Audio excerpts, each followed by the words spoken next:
I'm in Whiteson, Oregon, where the Portland and Western's Willamina branch meets the West Side branch. These lines are a part of the rail network of Western Oregon, inherited from Southern Pacific in the early 90s. It's a little after 11 o'clock a.m., the starting time for two jobs beginning here in Whiteson. A few hours prior, these locomotives arrived powering the West Sider, a train from Albany to Whiteson, with cars for both locals. The engines were cut away from the train, which was left on the main line. The locomotives were then left in this siding for each job to take charge of. The lead locomotive, the 3369, has been removed from the consist to power the Mack switcher. This job will continue north up the West Side line to McMinnville and service customers there. Of course, Mack being an abbreviation from McMinnville. The remaining two locomotives will power the Willamina job, the focus of our chase today.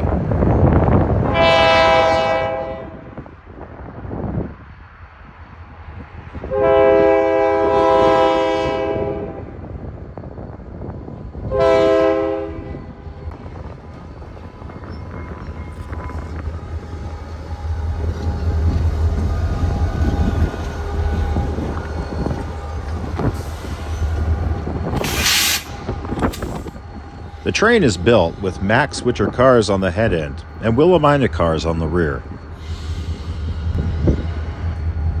Today, Friday, September 9th, the region is supposed to experience excessive wind and possibly even power outages. I just hope that doesn't create any issues for us today. The Willamina crew shows up to take charge of the locomotives and take whatever cars remain after the Mack switcher gets theirs.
The bulk of the train will go to the Mack switcher, with just a few cars remaining on the rear for the Willamina.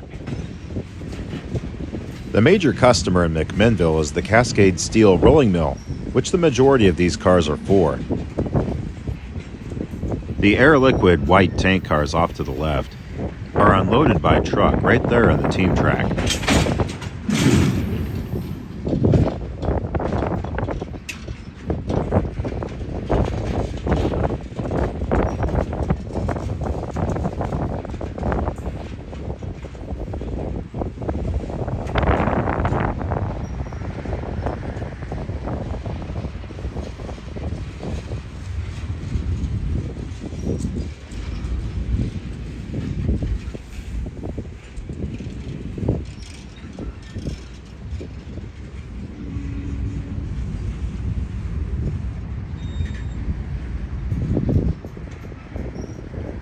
The Mack switcher crew brings the train to a stop when they get to the Willamina cars at the end. They'll cut them off clear of the south leg of the Y, leaving room for the power.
With that, the Mac switcher is off to McMinnville to service its customers. The West Side line past that is essentially a dead end, as it no longer is active over Rex Hill, connecting to Brooklyn Yard via Tualatin.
Today's Willamina turn train will be relatively short.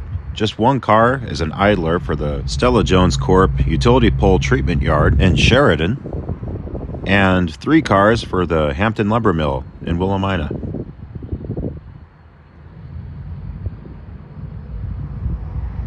The train will depart, negotiating the sharp curves of the south leg of the Y here at Whiteson.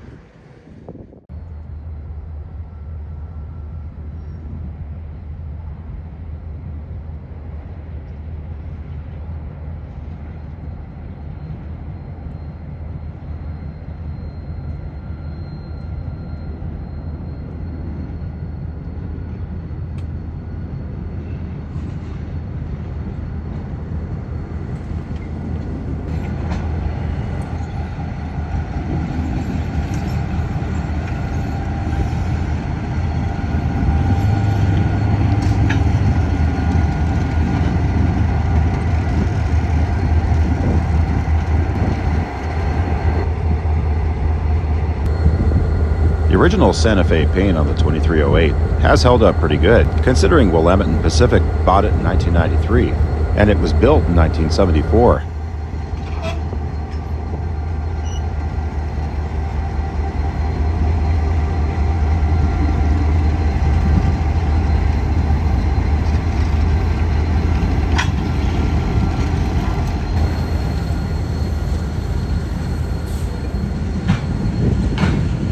The bridge ahead crosses Salt Creek, not to be confused with the one in the Cascades, which the Salt Creek Canyon is famously named for.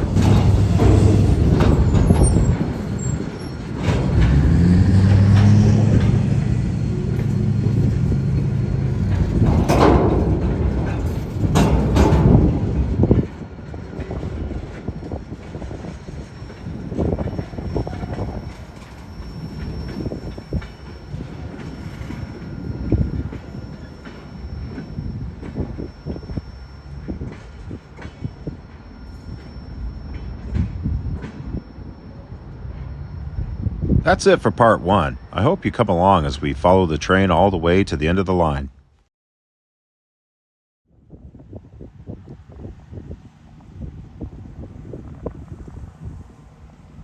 Dust in the air is evidence of the heavy winds in the valley today as we catch the train a few miles west of Whiteson. When Southern Pacific took over this line, they intended for it to become part of their Red Electric interurban passenger line. But as fate would have it, there would never be any trains running under wire here. But agriculture and forest products have sustained it nevertheless.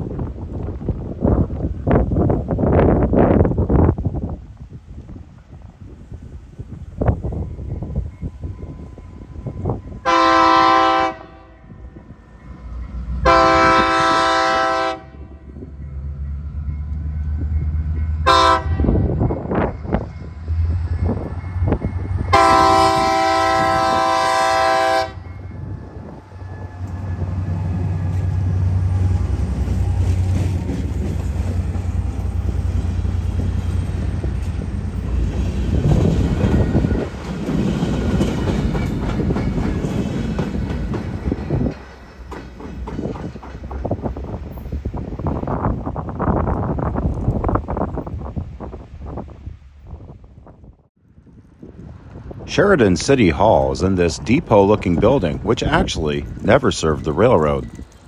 Though with the station sign saying Sheridan and distance to Portland, it's easy to know why lots of people get fooled by this. I decided to move ahead, however, and film the train crossing South Yamhill River.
On another day, we see the spur for Stella Jones Corp., where utility poles get treated and put on flat cars. The location of the non-rail served Boise Cascade Wood Products here, you can see two signs. One, the yard limits board, and on the other side of the tracks, the 25 mile per hour speed board, indicating that the train is leaving the 25 mile per hour limits.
Our 4-car train arrives at the Willamina yard and will perform some switching chores before heading off to the Hampton Lumber Mill.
Just west of the small Willamina yard, a 5.5-mile stretch of track branches off and heads further into the coastal hills.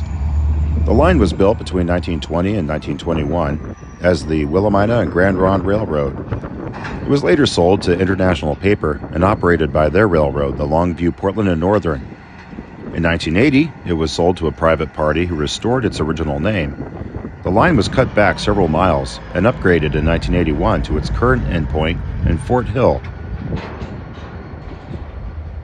We're looking down the right-of-way of the old Willamina and Grand Ronde Railroad, which serves now only as a storage track for Hampton Lumber cars.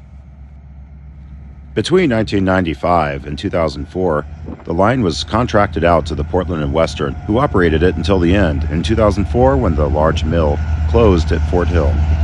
The tracks, however, remain in place for the most part, gathering weeds. The Willamina and Grand Ronde's last locomotive roster included an XLPNN S2 number 110 and XSP SW1200s number 2273 and 2274.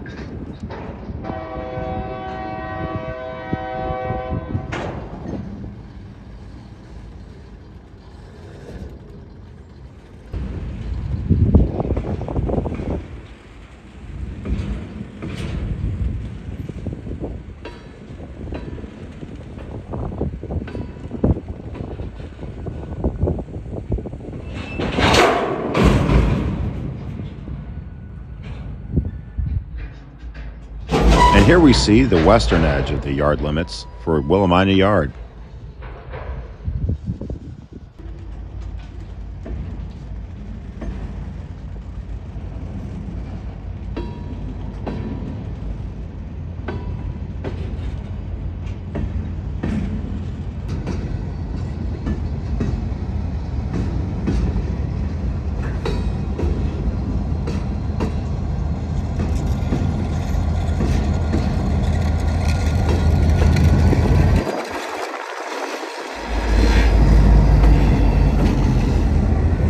We'll move ahead down the line now that the switching is wrapping up. So stick around for part 4. Welcome back to the next installment of the Willamina.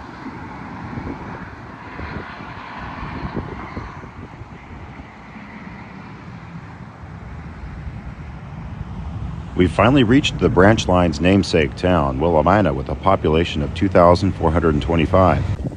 It's a bustling logging town with the large Hampton Lumber Mill on the west edge of town, providing the community its sense of identity.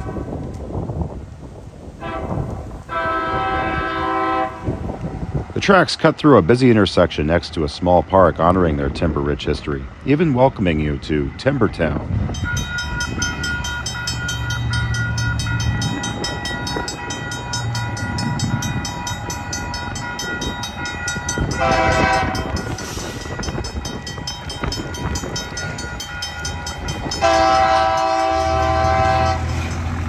I guess the rules don't apply to everybody.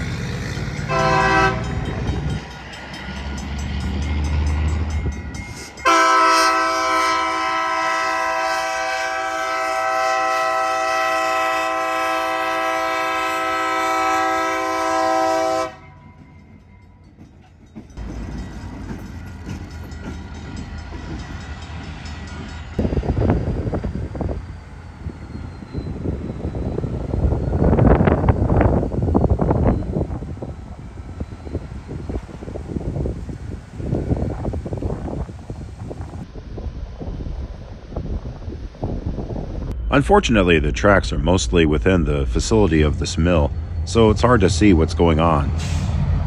From what I can tell, it's a simple track layout with a couple of spurs within. But the mill loads a significant amount of cars each day, roughly about 8.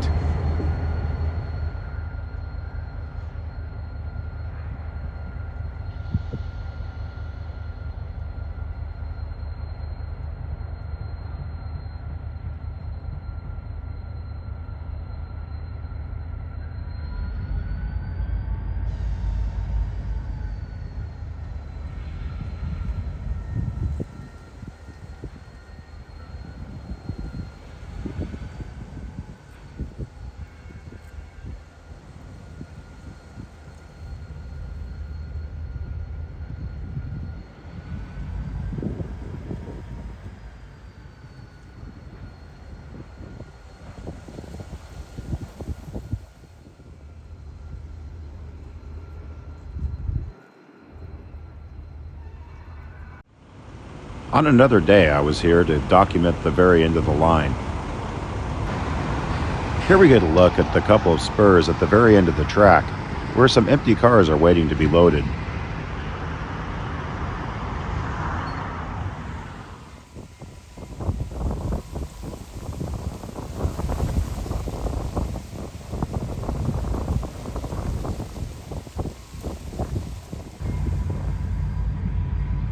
Before long, the train emerged from the mill with 8 loads of lumber in tow.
The loads will be pulled into the yard and left, while the engines shove the empties to spot at the mill. All the empties will go, and the extra will be brought back when the spot is full.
I hope you stay on board for Part 5 as we follow the train back to Whiteson.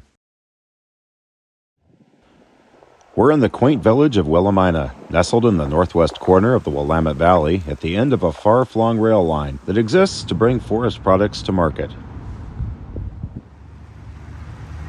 Willamina Creek, which parallels the railroad's last mileage, is nearing the end of its journey from the coastal hills until it pours into the South Yamhill River in just a few thousand feet. This old 1923 rail bus on display across the street has been nicely refurbished and honored for the time it spent providing rides to commuters and mail traveling between Willamina and Grand Ronde until automobiles rendered such transportation obsolete.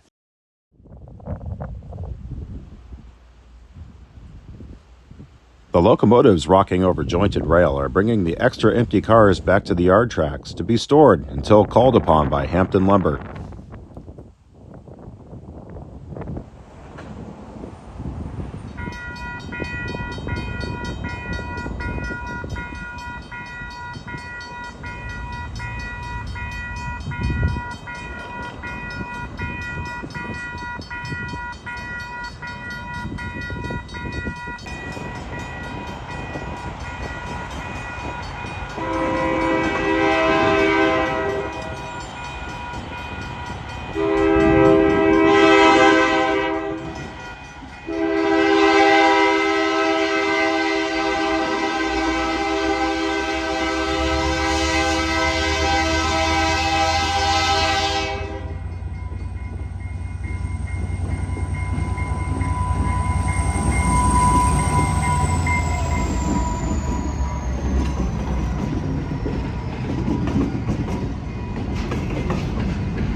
We're at Shipley between Willamina and Sheridan, where track speeds are higher.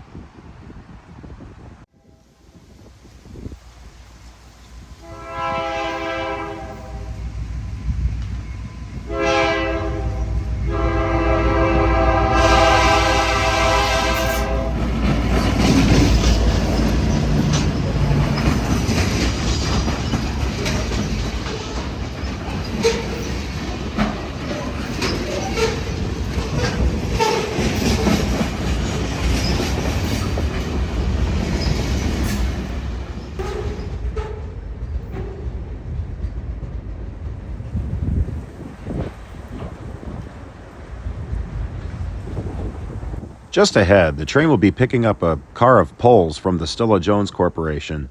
They picked it up on the head end, but I missed the switch because I didn't see any empty flat cars for spot on the train. I assumed they would be continuing by. So I moved ahead, and when the train didn't show up, I started to backtrack and found them here.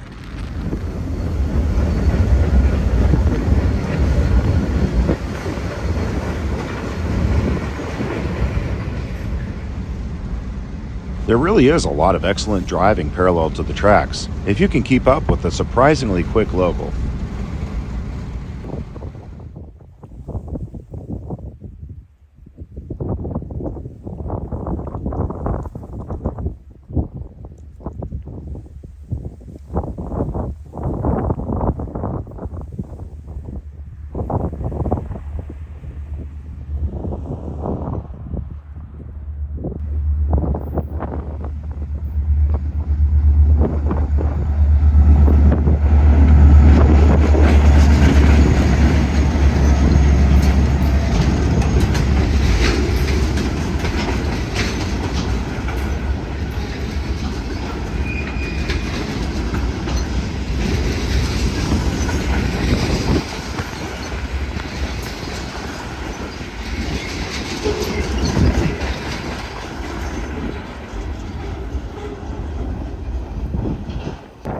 As the train races east back to Whiteson over continuous welded rail, it will soon be providing these lumber loads to the West Siders' return trip to Albany tonight.